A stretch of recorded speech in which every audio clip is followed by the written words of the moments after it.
আরে ভাই, হাদি মারা গিয়েছে, আপনি জানাজার ওইখানে গিয়েছেন, জানাজার ওইখানে গিয়ে আপনি শেক্সপিয়ারের কবিতা পড়েন, আকাশে বাতাসে কি মানে কি কি কি মানে শুনলে চোখ দিয়ে পানি চলে আসে। হাদি, তোমাকে আমরা বিদায় জানাতে আসিনি, হাদি তুমি আছো আমার বুকের ভেতরে।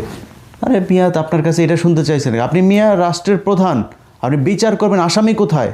আপনি সে আসামি দেবেন, বলে আসবেন যে এতক্ষণের মধ্যে পুলিশকে এটা ধরতে হবে, স্বরাষ্ট্রমন্ত্রীকে এই আসামি ধরতে হবে, না হলে স্বরাষ্ট্রমন্ত্রী বাদ।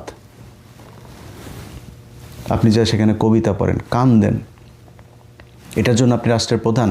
আপনি কিছুই পারেন না, তো কিছুই যদি না পারেন ভাই সরেন, আপনার থাকতে বলছে কে?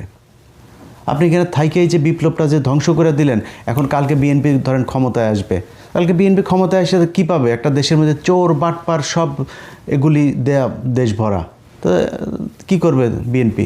2 বছর পরে তারা কান্নাকাটি শুরু করবে যে দেশ তো চালাইতে পারছে না, চোর বাটপার সব আপনি রেখে দিয়ে গেছেন।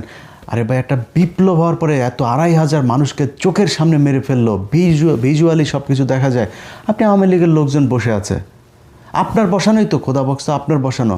আপনি এইটুক পারেন নাই যে আওয়ামী লীগের এই যে যারা যারা হয়েছে, নিহত হয়েছে, এই মামলাগুলো হয়েছে, মামলার আসামিদেরকে সব ধরতে হবে, পারেন না আপনি এই অর্ডারটা দিতে?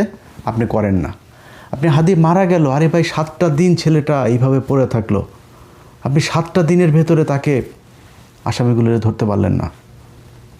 হাদি কি দেশে হাজার হাজার নাকি? এগুলো শতাব্দীতে একবার দুবার আসে, তা আপনি তারা হারায় ফেললেন আপনাদের ভুলের কারণে, আপনি তাদের ধরতে পারলেন না। এই দেশে পুলিশ চাইলে এটা ধরতে পারে না। ইউনূস সরকারের অনেকে এটার সাথে জড়িত, যেই কারণে তাকে ধরা যায়নি। আমি যতটুকু জানি সে এখন পর্যন্ত দেশে আছে, তাকে ধরা হচ্ছে না, ধরা হবে না। এই যে এখন ইনকিলাব মঞ্চ আবার নতুন করে তারা রাস্তায় নেমেছে, এটার জন্য কারোর কোনো ভ্রুক্ষেপ নাই।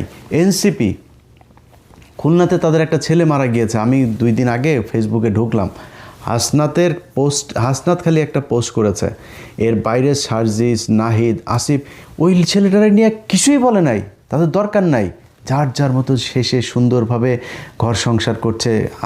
এই বিপ্লবটা এখন তারা এগুলি বিপ্লবের বলে, এগুলি মব, এগুলি নাকি মব, এটা নিয়ে করা যাবে না। কারণ যেভাবে আছে খাচ্ছে, সুন্দরভাবে খাচ্ছে যাচ্ছে। এই যে এতগুলি পোলাপানির রক্ত বেচা, যে তারা যে এই ছাত্রনেতা হলো, নতুন নতুন পাঞ্জাবি আর পারফিউম পরে যে তারপরে প্রথম আলো পরিদর্শনে যায়, তাদের একটা জিনিস বোঝা উচিত যে আপনাদের দায়িত্ব এইটা না।